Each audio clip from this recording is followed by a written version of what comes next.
sur les 4 objectifs qui avaient été fixés par le comité interministériel de la sécurité routière en 2007, nous avions atteint en 2010 les objectifs de fin 2012-2013, notamment la diminution par 2 du nombre de tués, puisque de mémoire nous étions l'année dernière je crois à 41 alors qu'on était à plus de 60. En 2007. Bon, et depuis le début de l'année, le département de l'Aisne, qui était bon élève, qui était plutôt exemplaire, je me plaisais à le dire, est un département qui est, j'allais dire, délinquant en termes de comportement. Comme vous, je roule assez souvent dans le département et on voit des gens qui doublent sur une ligne blanche, des gens qui se rabattent brutalement après une deux voies de dépassement, des gens qui ne respectent pas les règles de sécurité. Et ce qui est également nouveau, c'est le nombre de tués en zone police. Je mènerai la semaine prochaine, j'accompagnerai les policiers pour une opération, mais de mémoire nous avions eu 0 tués, je crois, l'année dernière en zone police. On doit en être à une bonne demi-douzaine, ce qui est tout à fait inhabituel. Des piétons, des personnes âgées. Et là aussi, c'est un double comportement qu'il faut corriger, à la fois celui des conducteurs de véhicules ou de 2 roues, puis celui des piétons. Il y a une très grande imprudence de la part de piétons. Donc c'est un travail tous azimuts qu'il faut faire, parce qu'encore une fois, c'est le comportement de nombreux actionnés qui dérapent. Vous parlez de comportement, monsieur le préfet, quel est l'âge moyen des tués sur la route ? Écoutez, je ne l'ai pas en tête, mais sur les 8 accidents du mois de juillet, il y en a 2 qui sont des moins de 25 ans. Un quart des tués du mois de juillet sont des moins de 25 ans. On n'a jamais fait autant de contrôles d'alcool, jamais fait autant de contrôles de vitesse. Bon, les augmentations sont moins spectaculaires en zone gendarmerie. J'ai noté en venant les augmentations en zone police pour ce qu'on a mis le paquet compte tenu de ce que je vous disais sur le nombre de tués en zone police. J'ai noté ça en haut. En zone police, depuis le 1er janvier, sur 7 mois, on a augmenté de 42% les opérations alcoolémie et de 44% le nombre d'opérations vitesse. Sur les personnes contrôlées en situation d'alcoolémie, l'augmentation est de 50%.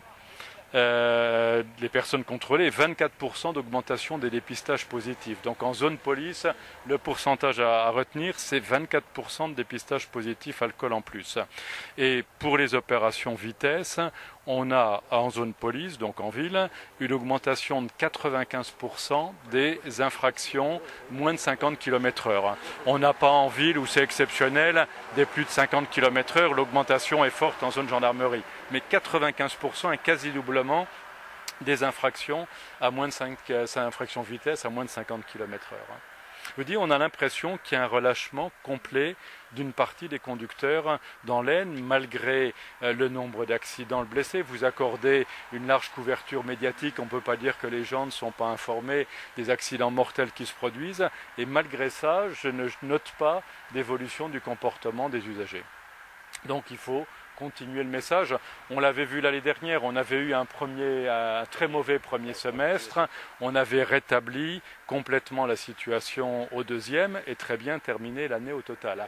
Bon, pour le moment, on est déjà au mois d'août et ça reste très mauvais. Donc on va mettre les bouchées doubles avec les forces de l'ordre. Notre dispositif, comme le disait monsieur le préfet, donc c'est un dispositif mixte, à la fois vitesse et à la fois alcoolémie. Donc ici, sur cette zone-là, on fait de l'alcoolémie, donc on arrête de façon aléatoire les automobilistes. Un petit peu plus bas, on a le radar, avec 2 motards de l'EDSR qui sont chargés de faire de la vitesse, justement, et de nous ramener les automobilistes, les contrevenants, ici, qui seront contrôlés et verbalisés ici. Ils seront verbalisés à l'aide du PVE maintenant, du PV électronique, dont est équipées les unités de l'EDSR. Voilà le dispositif. Donc on a sur l'ensemble, on a 7 personnels de la compagnie de l'An et 4 militaires, pour 5 avec le capitaine, de l'EDSR. Voilà sur le dispositif d'aujourd'hui. Et c'est un choix libéré de choisir un jour de semaine et non de week-end ? Alors on a oui délibéré parce que pour deux raisons. Déjà le week-end on est présent, donc ça ne veut pas dire que c'est pas parce qu'on a choisi la semaine qu'on n'a pas fait le week-end. on était présent le week-end dernier, on sera présent le week-end prochain.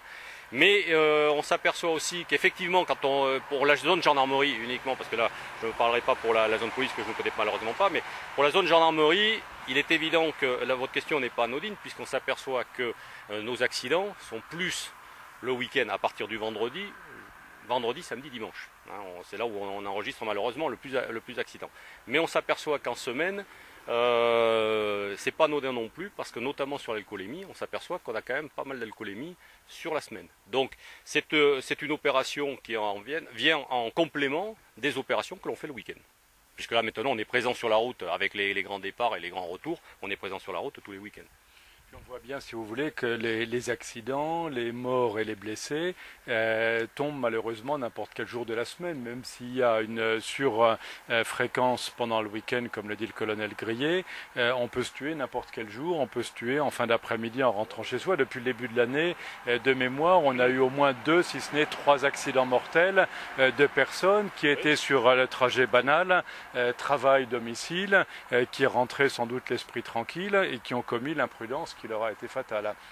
Donc je souhaite effectivement avec policiers et gendarmes multiplier les opérations, y compris en semaine, y compris à des horaires qui ne sont pas les contrôles habituels le vendredi et le samedi en sortie de boîte de nuit, parce que tous les accidents qui ont eu lieu ces dernières semaines et ces derniers mois, je le disais, c'est l'imprudence, et je suis consterné de voir qu'on a des conducteurs qui ont un comportement inconscient et donc dangereux pour eux, ou totalement irresponsable à l'égard des autres usagers de la route. Donc il faut enfoncer le message et faire de la répression, puisqu'encore une fois la pédagogie n'est pas suffisante. Monsieur le préfet, on croit savoir aussi que si c'est un récidiviste, on peut immobiliser le véhicule. J'ai donné, dès que l'ALOPSI a été publiée, j'ai donné, et ce sont les termes de la loi, des consignes aux services de police et de gendarmerie pour procéder effectivement à l'immobilisation systématique dans les cas qui sont prévus par la loi. Alors nous avons eu jusqu'à présent un nombre de saisies relativement limité. J'ai eu l'occasion d'échanger avec les procureurs de la République du département de l'Aisne, puisqu'au bout de 7 jours, c'est au parquet de décider ou non de confirmer l'immobilisation, mais je pense pouvoir dire qu'il y aura une continuité entre la chaîne administrative et la chaîne pénale pour que vraiment l'immobilisation et la mise en fourrière du véhicule soient systématiquement utilisées et confirmées quand il y a réellement un comportement qui est excessif.